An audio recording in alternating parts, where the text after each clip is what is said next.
Welcome back students. इस video में हम पढ़ेंगे कॉन्ट्राडिक्शन के बारे में। कॉन्ट्राडिक्शन क्या होता है? कॉन्ट्राडिक्शन जो होता है वो टोटोलॉजी का जस्ट ऑपोजिट होता है। The contradiction is the just opposite of tautology. When a compound statement formed by two simple given statements by performing some logical operations on them gives the false values only is called a contradiction or in different terms it is called a fallacy। Contradiction जो होता है tautology का opposite होता है। जब किसी statement pattern के लिए लास्ट कॉलम की सारी एंट्रीज जो हैं वो फॉल्स आती हैं तो इसको हम कॉन्ट्राडिक्शन बोलते हैं। और इसका अदर नेम भी है जिसको हम फैलेसी कहते हैं। इसको कॉन्ट्राडिक्शन या फिर फैलेसी बोलते हैं। ठीक है, तो अब हम एक एग्जाम्पल के थ्रू पढ़ेंगे कि कॉन्ट्रडिक्शन किस तरह से सारी वैल्यूज फॉल्स आती हैं, किस तरह से हम इसको प्रूव करते हैं। तो ये एग्जाम्पल देखिएगा, यहाँ पर एक एग्जाम्पल दिया गया है। शो दैट ये स्टेटमेंट पैटर्न दिया है, इसको हमें कॉन्ट्रडिक्शन प्रूफ करना है। तो सॉल्यूशन निकालने के लिए हम क्या करेंगे, पहले स्टेटमेंट पैटर्न को लिख लेंगे। हमेशा की तरह क्या करना है, हमें पी क्यू की वैल्यूज लिख लेनी है। यहाँ पर मैंने नेगेशन भी लिख लिए हैं ऑलरेडी, क्योंकि हमें पता है कि नेगेशन भी निकालने। अब तो आप लोग अच्छे से सीख चुके हैं, तो यहाँ पे मैंने पहले ही लिख लिए हैं नेगेशन की भी वैल्यूज़, क्योंकि स्टेटमेंट पैटर्न में हमें दिया हुआ है कि नेगेशन भी हमें निकालना है। तो इस वजह से मैंने पी क्यू की वैल्यूज़ और उनके नेगेशंस को भी लिख लिया है ऑलरेडी। ठीक है, अब मैं क्या करूँगी,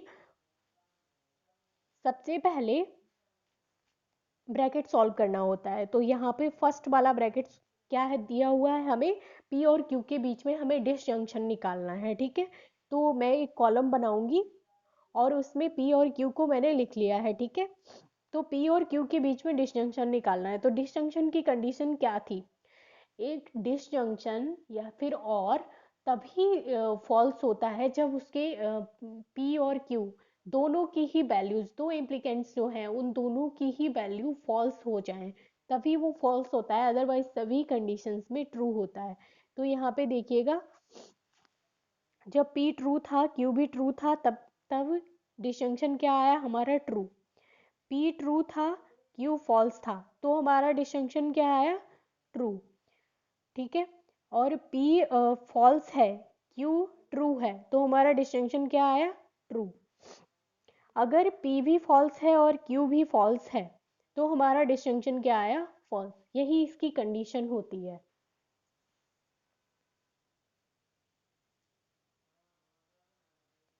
ठीक है, तो अब हमें क्या करना है, अब हमें दूसरा वाला स्टेटमेंट पैटर्न देखना है, सॉरी दूसरा वाला ब्रैकेट देखना है।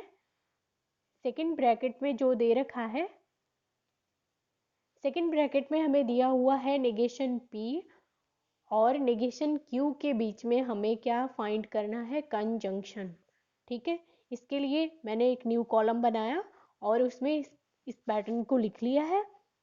अब कंजंक्शन की क्या कंडीशन थी वो आपको ध्यान में रखनी है। कंजंक्शन कहता है कि वो जब P और Q दो स्टेटमेंट पैटर्न्स हैं उनकी वैल्यू ट्रू तभी होगी जब P और Q दोनों ट्रू हैं, अदरवाइज सभी कंडीशंस में ये फॉल्स होगा। तो यहाँ पे देखिएगा, फर्स्ट वाली कंडीशन देखिएगा, दोनों फॉल्स हैं तो ये फॉल्स हो गया। दो फर्स्ट ट्रू था, ये सॉरी ये फॉल्स, पी फॉल्स था और नेगेशन क्यू जो था वो ट्रू था, तो भी वैल्यू फॉल्स आएगी। अगर नेगेशन पी ट्रू है, नेगेशन क्यू फॉल्स है, तो भी वैल्यू फॉल्स ही आएगी। लास्ट में देखिएगा, दोनों ही वैल्यूज ट्रू हैं तो इनके लिए जो कंजंक्शन है ये ट्रू होगा। ठीक है, अब क्या करना है, अब हमें फाइंड करना है ओवरऑल जो भी स्टेटमेंट पैटर्न दे रखा है, कंप्लीट स्टेटमेंट पैटर्न के लिए हमें क्या करना है, फर्स्ट वाले ब्रैकेट और सेकंड वाले ब्रैकेट के बीच में हमें कंजंक्शन निकालना है, यानी कि इस वाली वैल्यू और इस वाली वैल्यू के बीच में हमें कंजंक्शन निकालना है। ठीक है, तो वही कंजंक्शन की जो हमेशा से जो उसकी कंडीशन रही है कि वो ट्रू तभी होगा जब फर्स्ट और सेकंड दोनों ही स्टेटमेंट्स जो हैं ट्रू होंगे। तो इसमें देखिएगा फर्स्ट वाला ट्रू है, सेकंड फॉल्स है, तो ये फॉल्स हो जाएगा। फर्स्ट वाला ट्रू है, सेकंड फॉल्स है, तो भी ये फॉल्स रहेगा। स्टार्टिंग की तीनों कंडीशन देखो सेम है, उनके लिए ये फॉल्स ही हो जाएगा। लास्ट वाले में क्या है, ये वाला फर्स्ट तो फॉल्स दे रखा है, ये वाला ट्रू दे रखा है, तो भी ये फॉल्स होगा। कोई भी ऐसी कंडीशन नहीं आई है जिसमें दो वैल्यूज, हमें दोनों ही वैल्यूज ट्रू दी हो, तभी ये ट्रू हो सकता था, अदरवाइज सभी कंडीशंस में ये फॉल्स ही आया है। तो इसका मतलब in the above truth table all the entries in the last column are false। Last column में जितनी भी एंट्रीज दी गई हैं वो सारी फॉल्स हैं। तो इसलिए the given statement pattern is a contradiction.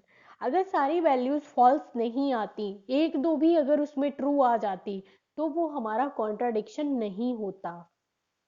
Okay अगर एक भी वैल्यू अगर फॉल्स आ गई है, सॉरी, एक भी वैल्यू ट्रू आ गई है, तो वो कॉन्ट्राडिक्शन नहीं होगा। लास्ट कॉलम की सभी एंट्रीज जो है वो हमेशा फॉल्स ही होनी चाहिए।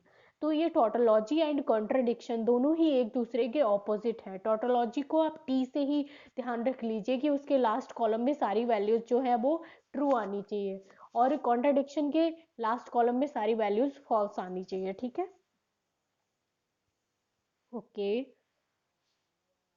अब नेक्स्ट वीडियो में हम नेगेशन ऑफ नेगेशन की जो कंडीशंस होती हैं उनको पढ़ेंगे।